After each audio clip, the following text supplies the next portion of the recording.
పహల్గామ్ ఉగ్రదాడి తరువాత భారత్ పాకిస్తాన్ మధ్య తీవ్ర ఉద్రిక్త పరిస్థితులు నెలకొన్నాయి.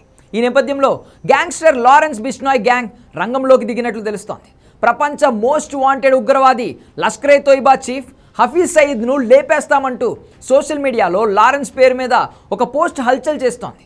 హఫీజ్ తలపై కోట్ల రూపాయలు రివార్డు ఉందని మాకు తెలుసు, కానీ అతడి తల విలువ మా లెక్కల్లో కేవలం ₹1,00,000.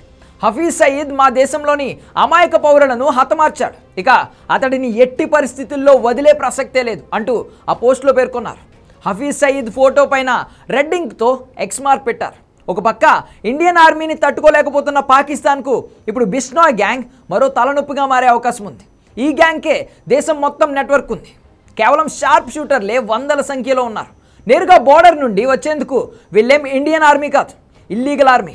ఏ మూల నుంచైనా వస్తారు. తాము దేవుడిగా భావించే కృష్ణ జింకను చంపాడనే కారణంగా బాలీవుడ్ హీరో సల్మాన్ ఖాన్కు ప్రశాంతంగా నిద్ర లేకుండా చేస్తున్నారు. పంజాబ్ పాప్ సింగర్ సిద్ధు మూసేవాలను చంపింది కూడా ఈ గ్యాంగే. ఈ గ్యాంగ్ లీడర్ లారెన్స్ బిష్నాయ్ జైల్లో ఉండగానే ప్లాన్ చేసి సిద్ధుని చంపించేశాడు.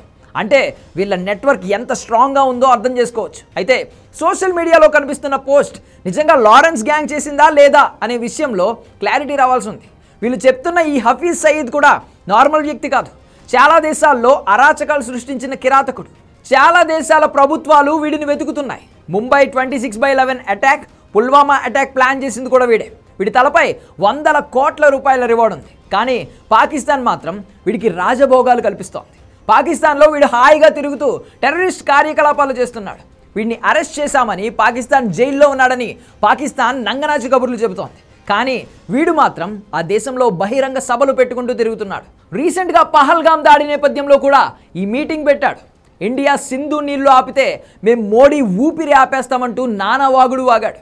26 హిందువుల ప్రాణాలు తీయడమే కాకుండా ఇండియా మీద కారు కూతలు కూసిన వీడిని నిజంగానే లారెన్స్ గ్యాంగ్ టార్గెట్ చేస్తే వీళ్ళు పాకిస్తాన్కు పక్కలో బల్లెంలా మారడం ఖాయం.